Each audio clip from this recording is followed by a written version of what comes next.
Before the mighty Olympians reigned, the world belonged to the Titans, ancient beings of immeasurable strength and wisdom.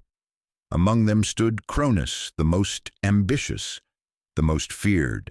He was not born a king. He seized power with his own hands, tearing it from his father Uranus in a brutal act of defiance.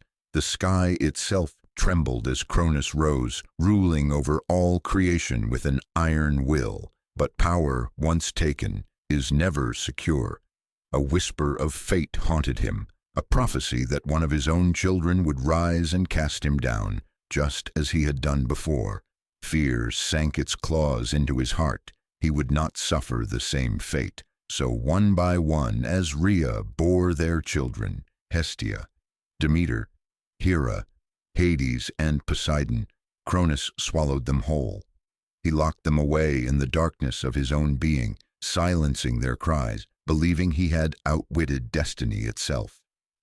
Rhea, once a queen proud beside her king, became a mother drowning in sorrow. She could no longer bear to watch her children vanish into the abyss of their father's greed. When she carried her final child, she knew she had to act. She fled under the cover of night, her footsteps light with both fear and hope.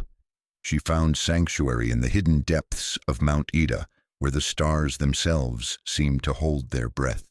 And there, in secret, she gave birth to Zeus. To save him, she crafted a deception as bold as the gods themselves.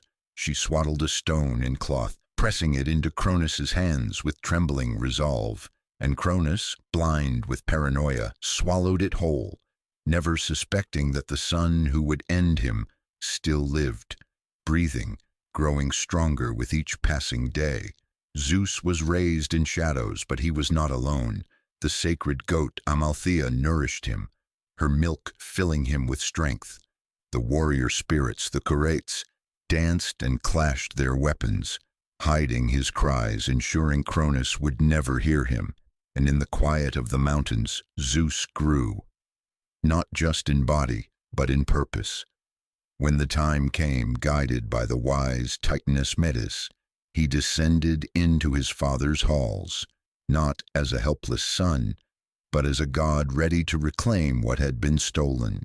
With cunning and resolve, he tricked Cronus into drinking a powerful potion. And at last, the swallowed children were freed. Gods now, their rage burning as bright as their divinity. With Zeus at their head, they rose, and the heavens shook. This was war, the Titanomachy, a battle so fierce it split the world apart. For 10 long years the earth groaned under the weight of their clash. But Zeus knew they needed more.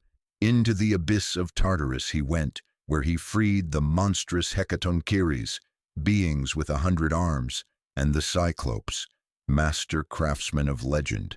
In gratitude, the Cyclopes forged weapons of power, Poseidon's mighty trident, Hades' helm of invisibility, and for Zeus, the thunderbolt, a weapon that would make the sky itself his to command.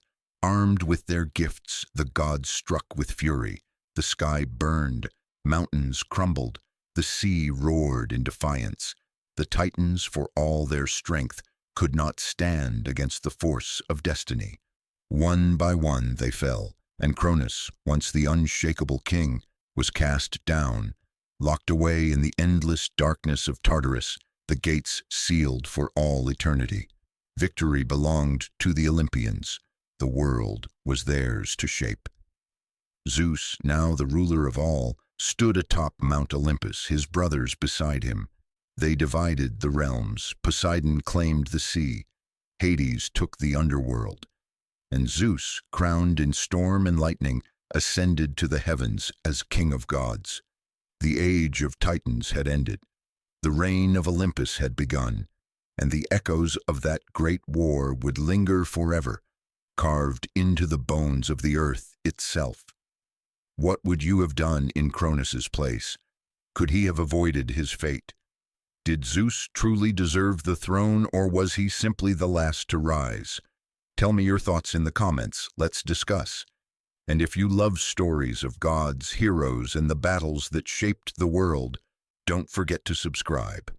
There are so many more legends to uncover, and you won't want to miss what's coming next. Turn on notifications and let's dive deeper into mythology together. The stories of the past still echo today. Will you listen?